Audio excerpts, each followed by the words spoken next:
చాలామంది చాలా రకాలుగా ఒకరిని ఆకర్షించాలి అంటే, ఒకరి మనసులో స్థానము సంపాదించుకోవాలి అంటే ఎన్నో విధాలుగా పరిపరి విధాలుగా వారి యొక్క ప్రయత్నాలను కొనసాగిస్తూ ఉంటారు. వారి యొక్క జీవితాల్లో ఇతరులను ఆకర్షించాలని, నేను వారి మధ్య మంచి స్థానము నేను సంపాదించుకోవాలని చూస్తూ ఉంటారు. బైబిల్లో కూడా మనము గమనించగలం, దేవుని యొక్క మనసును గెలుచుకున్నటువంటి వారు కొంతమంది ఉన్నారు. పరిశుద్ధులైనటువంటి భక్తులు కొంతమంది దేవుని సన్నిధానములో దేవునికి ఇష్టపూర్వకంగా జీవించినటువంటి వ్యక్తులు, అనగా ఇక్కడ దేవుని యొక్క మనస్సునే దోచుకున్నటువంటి వ్యక్తులు. అందులో అబ్రహాము మనకందరికీ తెలుసు. అబ్రహాము దేవుని యొక్క మనస్సును గెలుచుకున్నాడు. దేవుడు అబ్రహామును గురించి చెప్పినటువంటి మాట, అబ్రహాము నా స్నేహితుడు, ఇతనికి చెప్పకుండా ఏదైనా నేను చేయగలనా? నిజమే, ఒక స్నేహితుడు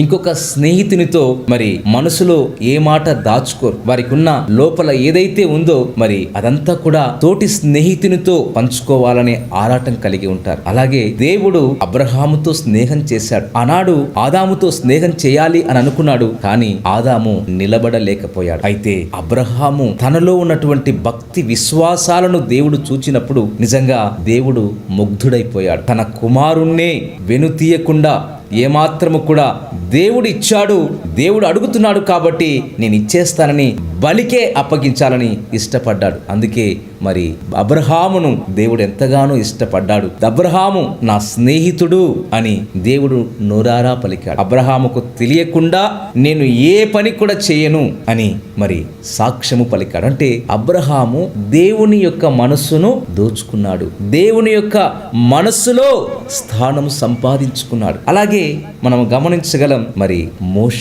మోషే దేవుని యొక్క మనసును దోచుకున్నాడు. ఎలాగో తెలుసా? దేవుని యొక్క మనసులో మోషే కూడా స్థానాన్ని సంపాదించుకున్నాడు. మనమంతా గమనించగలం, దేవుడు మోషేను గురించి, మోషే నా ఇల్లంతటిలో నమ్మకమైన వాడు అని సాక్ష్యం పలికాడు. నిజంగా ఆ ఐగుప్తు దేశములో ఒక రాజుగా పెరగవలసినటువంటి తాను ఆ యొక్క భోగ భాగ్యాలు విడిచి అన్నిటినీ కూడా త్యజించి దేవుని కొరకు తాను అప్పగించుకున్నాడు. అంతేకాదు, ఆ ఐగుప్తులో ఉన్నటువంటి ప్రజలను దేవుని కొరకు ఒక రాజ్యముగా కావటానికి వాళ్ళంతా కూడా ఒక నాయకునిగా తాను ఉండి ఆ ఐగుప్తు బానిసత్వము నుండి విడిపించటానికి ఒక నాయకునిగా ముందు నడిచాడు. నమ్మకంగా, అది కూడా యథార్థంగా, దేవుడు ఏది చెప్పమంటే అది దేవుని సన్నిధానములో ఆ యొక్క ఫరోతో యుద్ధము చేశాడు. ఆ విధంగా తాను దేవుని యొక్క నమ్మకత్వాన్ని పొందుకున్నాడు. ఈ యొక్క మోషే. దేవుని బిడ్డలారా గమనించండి, మోషే దేవుని యొక్క హృదయములో స్థానాన్ని సంపాదించుకున్నాడు. మోషే నా ఇల్లంతటిలో నమ్మకమైన వాడు. అలాగే మనము గమనించగలం దావీదుని గురించి. మనందరికీ తెలుసు దావీదు ఎలా దేవుని యొక్క హృదయాన్ని దోచుకున్నాడు, దేవుని యొక్క మనస్సులో తన యొక్క స్థానాన్ని సంపాదించుకున్నాడు. అందుకే దావీదును దేవుడు అన్నాడు, దావీదు నా హృదయానుసారు, నా హృదయాన్ని ఎరిగినవాడు, నా హృదయాన్ని దోచుకున్నవాడు దావీదు అన్నాడు. గమనించండి ప్రియ దేవుని బిడ్డలారా, ఆయన ఎలా దోచుకున్నాడో మనందరికీ తెలుసు. దేవుణ్ణి స్తుతించి దోచుకున్నాడు, దేవుణ్ణి ఆరాధించి దోచుకున్నాడు, దేవుణ్ణి ఘనపరిచి దోచుకున్నాడు. దేవుని మనస్సులో తన స్థానాన్ని స్థిరంగా నిలబెట్టుకోవటానికి ఇదిగో దావీదు తన జీవితంలో నిజంగా 139వ కీర్తన 23-24 వచనాల్లో, దేవా నన్ను పరిశోధించి నా హృదయాన్ని తెలుసుకో, నన్ను పరీక్షించి నా ఆలోచన తెలుసుకో, నీకు ఆయాసకరమైన మార్గము నా యందు ఉన్నదేమో చూడు.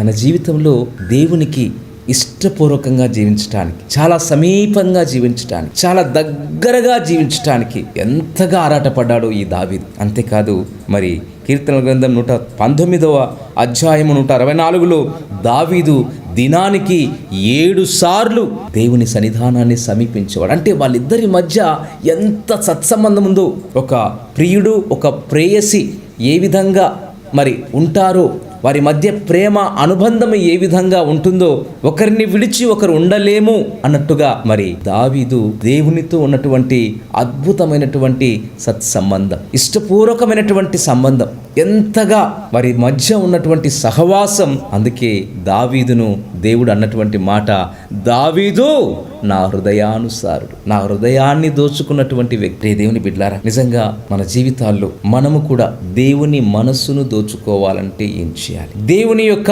మనస్సులో మన స్థానాన్ని సంపాదించుకోవాలంటే ఏం చేయాలి? ఈ లోకములో మరి దేవుని చేత మెచ్చుకునేటువంటి విధముగా, దేవునికి ఆయన ఇదిగో నీ గురించి సాక్ష్యము పలికే విధంగా చేయాలంటే ఏం చేయాలి? అంతకంటే ముందుగా నీవు మనుషుల హృదయాలను దోచుకోవాలి, మనుషుల హృదయాల్లో స్థానము సంపాదించుకోవాలి. ఎప్పుడైతే నిజముగా ఇతడు దేవుని కుమారుడు, ఈమె దేవుని కుమార్తె, వీరి జీవితంలో నిజముగా దేవుడు చేసేటువంటి కార్యాలు గొప్పవి అని ఇదిగో ఎవరైతే నీ గురించి సాక్ష్యము పలుకుతారో, ఎవరైతే నీ గురించి సాక్ష్యాన్ని చెబుతారో అది చాలా ఆశీర్వాదకరం. అందుకే ఒకని ప్రవర్తన యెహోవాకు ప్రీతికరమగునప్పుడు వాని శత్రువులను సైతం మిత్రులుగా చేసే దేవుడు. మన ప్రవర్తన దేవునికి ఇష్టపూర్వకం కావాలి. అంతకంటే ముందుగా మన కుటుంబంలో, మన ఫ్యామిలీ మధ్య మనల్ని ఇదిగో నా కుమారుడు మార్చబడ్డాడు, నా కుమారుని జీవితంలో